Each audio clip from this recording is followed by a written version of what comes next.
இப்படி நிறைய நிறைய நியாயம் பேசலாம். இதுல என்ன தெரியுதுன்னா, எல்லாருக்குமே அந்த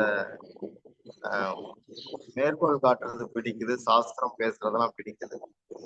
ஆனா அது எப்படி பிடிச்சிருக்குன்னா, தான் கருத்தை நியாயப்படுத்த துணைக்கு சாஸ்திரத்தை பயன்படுத்துறது. இதுதான் உலகம் பூரா நடந்தது.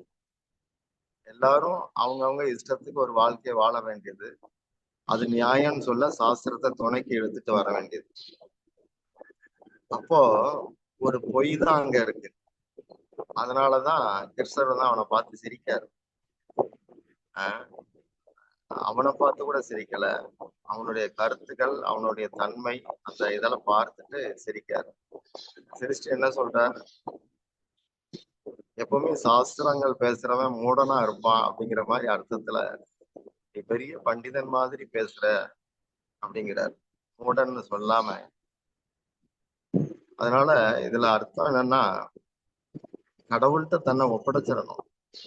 கடிவாளத்தை கிருஷ்ணர் கையில தான் கொடுத்துருக்கான், கிருஷ்ணர் கையில தான் கடிவாளம். ஆனா தனக்குன்னு ஒரு போக்கு வச்சிருக்கான். அது எப்படி சரணாகதி ஆகும்? பகவான் பகவானே அப்படின்லாம் கூப்பிடுறான், கோவிந்தான்னு கூப்பிடுறான். அதோட அர்த்தமே சரணாகத மனநிலையில கூப்பிடுற வார்த்தை அதெல்லாம். மதுசூதனா அப்படின்னா என் இதயத்துல இருக்கிற எதிரிகளை நாசம் பண்ணுங்கன்னு அர்த்தம். வார்த்தைகள்லாம் ரொம்ப பக்காவா இருக்கு, கரெக்டா இருக்கு. ஆனா தனி ஒரு ஐடியா அவனுக்குள்ள இருக்கு. அதனாலதான் கடைசியில தந்திரமா எதுக்கு போட்டு வம்புவோம், அபிமானத்தெல்லாம் தூர போடும். என்னென்ன தர்மம்னு சொல்லி எத்தனை ஐடியாவில ஒன்ன நீ உருவாக்கி வச்சிருக்கியோ, அது ஒரு உடம்புக்குள்ள ஒரு மான அவமானங்களை சார்ந்த ஒரு ஐடியா. அதெல்லாம் தூர போட்டுட்டு அபிமானங்கள் எல்லாம் விட்டுட்டு என் பாதத்துக்கு அப்படிங்கிற மாதிரி சொல்றாரு. அப்போ இந்த மாதிரி எல்லாரும் ஒரு சாஸ்திரத்தை துணைக்கு வச்சிருக்கிறாங்களே ஒழிய கடவுளுக்கு பின்னாடி இல்லை அப்படிங்கிறது அதுல தெரியுது. கூடவே இருக்கிறார், கடவுள்கிட்ட ஒப்படைச்ச மாதிரி லைஃப் ஸ்டைல்லாம் இருக்கு. ஆனா அர்ஜுனன் ஸ்டைல்ல தான் வண்டி ஓடிடுது. அப்ப எப்படி பகவான் அந்த வண்டியை செலுத்த முடியும்? உனக்கு ஒரு ஐடியா வச்சிருந்தா நான் எப்படி வண்டியை ஓட்டுறது? இது எது மாதிரினா, கடிவாளத்தை கையில கொடுத்த பிறகு இனி எந்த சுமையுமே அவனுக்கு இல்லை. ஏன்னா ஓட்டுறவருக்கு தான் அந்த சுமை. இவன் சுமையை பூரா தலையில வச்சுட்டு பேருக்கு கயிறை பகவான் கையில கொடுத்துரு. இதையெல்லாம் நினைச்சிட்டு அவர் மனசுக்குள்ள தானா சிரிக்கிறார். அவனை கேலி பண்ணி சிரிக்கல, அவனை பார்த்து சிரிக்கல. அந்த கருத்துக்கள் அவருக்கு சிரிப்பை மூடும். இப்போ நம்ம பார்க்கலாம், கோர்ட்ல கூட நான் சொல்றதெல்லாம் உண்மைன்னு சொல்லி கீதையத்தான் அங்க காட்டுறாங்க, அதுல சத்தியம் பண்ணு அப்படின்னு. கோர்ட்டுக்கு பொதுவா அன்பை பத்தி தெரியாது. ஆனா எப்படியோ தெரிஞ்சு, எப்படியோ அவங்கள அறியாமலே இந்த ஒரு நல்ல காரியத்தை செஞ்சிட்டு இருக்காங்க. ஏன்னா கிருஷ்ணர் அர்ஜுனன்ட்ட பேசிட்டு கடைசியில அவனை நீ எனக்கு அன்பானவன் அப்படின்னு சொல்லி, அன்புக்குரியவன், அன்பானவன் அப்படி மெதுவா பூ போல அந்த கொக்கிய போடுறார். உங்ககிட்ட என் மேல அன்பு இருக்கு அப்படிங்கிறார். அன்பு அப்படின்னு சொல்லும் போதே அங்க பொய்மை இருக்காது, உண்மை மட்டும்தான் இருக்கும். ஒரு அன்பான ஒருத்தர்கிட்ட நான் எனக்கு அன்புக்குரிய ஒருத்தர்கிட்ட நான் கண்டிப்பா பொய்யா இருக்க முடியாது. அப்படி நான் அவங்க கிட்ட உண்மையா நான் இல்லை அப்படின்னாச்சுன்னா, என்கிட்ட அவங்க கிட்ட சுயநலம் இருக்கு, எதிர்பார்ப்பு இருக்கு, உள்நோக்கம் இருக்கு, உண்மையான அன்பை நான் காட்டலன்னு அர்த்தம். அப்போ அன்பு உள்ள இடத்துல பொய் வராது அப்படிங்கிறது நல்லா தெரியுது. அம்மா யசோதா கிருஷ்ணனை பார்க்கிற பார்வையிலேயே அவர் படக்கு நான் திருடல, சத்தியமா நான் திருடல அப்படின்னா, ஏறார்ந்த கண்ணி அப்படின்னா அதான் இருக்கும். ஊசி மாதிரி இருக்க அந்த கண் அப்படி குத்துற மாதிரி ஒரு பார்வை பார்த்ததுன்னு நான் ஒண்ணும் நான் ஒண்ணும் திருடல, எல்லாரும் செய்தாங்க, நான் கூட நின்னுட்டு அப்படி பொய் சொல்ற மாதிரி வரும். எப்படி இளங்கன்று பயமறியாது அப்படிம்பாங்க, ஆனா கிருஷ்ணர் வந்து இளஞ்சிங்கம், யசோதா இளஞ்சிங்கம் அப்படின்னு வரும். நரசிம்மருக்கு தான் சிங்கம்னு பேரு, ஆனா கிருஷ்ணருக்கும் அந்த பேர் இருக்கு, ராமனுக்கும் அந்த பேர் இருக்கு. அப்போ அங்க ஒரு பார்வையிலேயே அது அன்புதான். ஆனா அந்த மாதிரி பார்க்கும்போது அங்க வந்து ஒரு உதறல் வரும். யாராவது சத்தியம் பண்றாங்கன்னா அங்க ஒரு பொய் இருக்குன்னு அர்த்தம். அப்போ அன்பு இருக்கிற இடத்துல பொய்க்கு வேலை இல்லை. ஒரு கணவனோ மனைவியோ ஏதோ ஒரு விஷயத்த ஒருத்தருக்கு ஒருத்தர் மறைக்கிறாங்கன்னா அங்க அன்பு வந்து முழுக்க வரல. அங்க சுயநலம் ஏதோ அதை தட்டிக்கிட்டு இருக்கு. அதனாலதான் வள்ளுவர் கூட அன்பிற்கு உண்டோ அடைக்கும் தாள் அப்படின்னு அதை வந்து தடுக்க முடியாது. அது கொட்டுனா மொத்தமா கொட்டும், கொட்டிக்கிட்டே இருக்கும். அன்பு வந்து வழங்குறதுலே குறியா இருக்கும், சுயநலம் வாங்குறதுலே குறியா இருக்கும். இவ்வளவுதான்.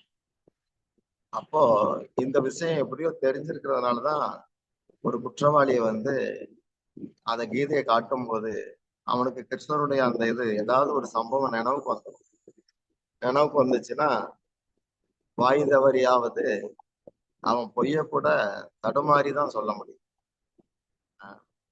அதனால அது சத்தியத்துக்காக அங்க வச்சிருக்கிறாங்க.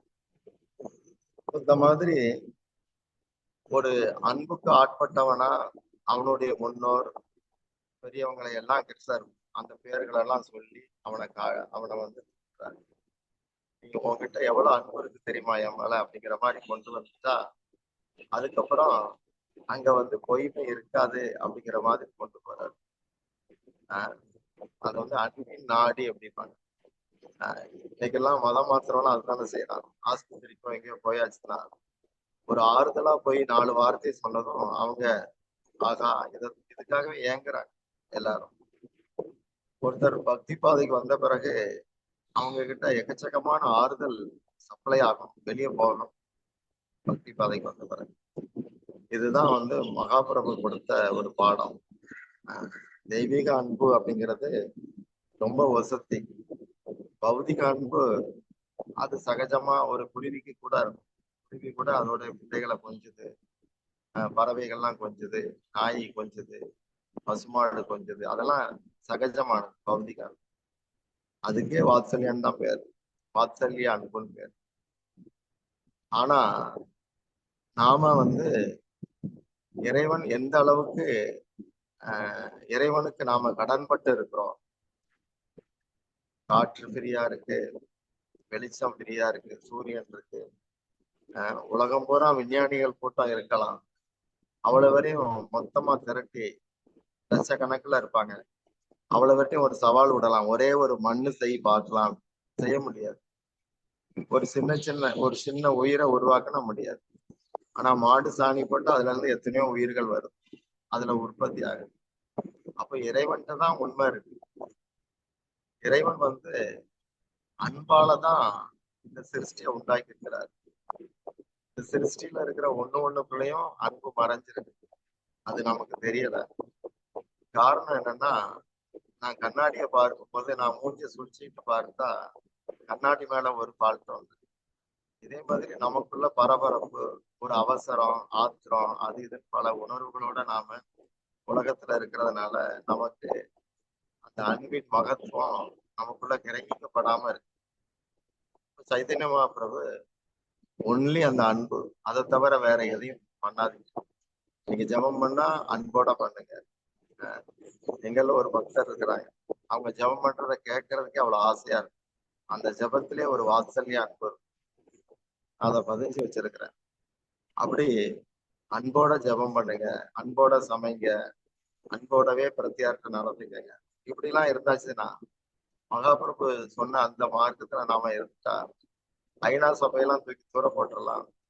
கோர்ட் வேண்டாம், போலீஸ் வேண்டாம், கண்ட கண்ட துறைகள்லாம் வேண்டாம். மக்கள் மக்களா இருக்கலாம், நீ நீயாக இரு அப்படின்னு உபனிஷத் சொல்ற மாதிரி அவங்கவுங்களா இருப்பாங்க, அன்பா இருப்பாங்க. எல்லா இடத்துலயும் ஒரு சந்தோஷம் நிலவும். சாஸ்திரம் எப்பவுமே அமைதி, ஆனந்தம், இதுகளுக்கு தான் கத்து கொடுக்குது. இத சாஸ்திரம் சொல்லும் போது யாரும் கேட்காத போது புராணங்கள்ல இருந்து மேற்கோள் காட்ட வேண்டி வருது. அப்ப கிருஷ்ணர் அர்ஜுனன்ட்ட அவன் எப்படி கண்டதெல்லாம் சொன்னானோ அதே மாதிரி பகவானும் பல நியாயங்கள் எல்லாம் எடுத்து சொல்லி இப்படி பெரியவங்க பேசியிருக்கிறாங்க, தன்னை உணர்ந்தவங்க எப்படி சொன்னாங்க, பெரிய பெரிய சாதுக்கள்லாம் அவங்களுடைய கருத்து இதுதான், இப்படி இப்படி சொல்லப்படுது இலக்கியங்களால, இந்த மாதிரிதான் அப்படி கொண்டு வர்றாரு. கொண்டு கடைசியில அன்புக்குரியவனை அவனை மாத்திடுறாரு. ஆக அன்புதான் அங்க கீதையிலையும் மைய கருத்தா இருக்கு. சில பேர் ஒருத்தர் கேட்டாங்க, பகவத்கீதையில ராதாராணி பத்தி இல்லையே அப்படின்னு. கீதை நண்பன்கிட்ட பேசல, காதலன்ட்ட பேசல. நண்பன்ட்ட நட்பு ரசம். ராதாராணி அதெல்லாம் அந்த பிரேமை நேரமா இருக்கு. ஆனா சரணம் ரஜங்கிறது பிருந்தாவனத்தை தான் குறிக்கும். பிருந்தாவனம் எப்படி இருக்கு, அங்க உள்ள தலைமை எப்படி இருக்கு, அந்த மனப்பாங்களை என்கிட்ட வா அப்படின்னு தான் கிருஷ்ணன் சொல்றாரு. அதனால அங்கேயும் இருக்குது, எல்லா அன்பும் அங்கேயும் சொல்லப்பட்டது. இதான் விஷயம். ஹரே கிருஷ்ணா.